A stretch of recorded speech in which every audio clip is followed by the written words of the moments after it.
Welcome to our channel. Today we how to update Expensify to sync receipts with QuickBooks. Quick tutorial step by step clearly. Open Expensify on your device. Log in using your credentials. Navigate to the Settings tab within the app. Scroll down and select Connections. Look for the QuickBooks integration option. Click Connect to link your Expensify account with QuickBooks. Follow the prompts to authenticate your QuickBooks account.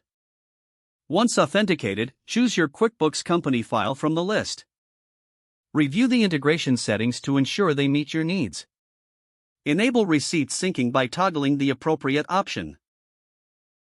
Save your settings to finalize the integration. Return to the main dashboard of Expensify. Select the Receipts tab to begin uploading your receipts. Capture or upload receipts you want to sync.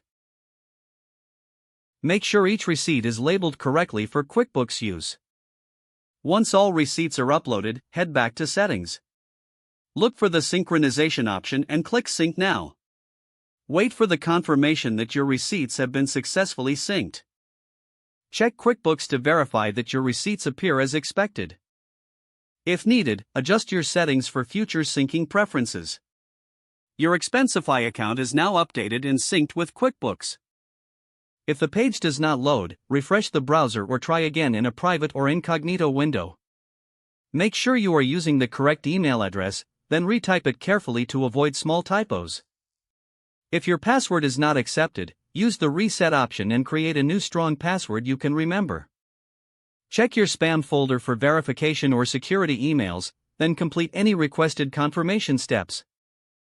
Enable two-factor authentication if available to improve account security and reduce unauthorized access risk. After signing in, review your profile details so your contact information and settings are accurate and current. If you see an error message, note it down and try again after restarting your device and internet connection. Log out when you finish, especially on shared devices, to keep your account and payment information secure. If the page does not load, refresh the browser or try again in a private or incognito window. Make sure you are using the correct email address, then retype it carefully to avoid small typos. Don't forget to like this video and subscribe to our channel for more step-by-step tech guides.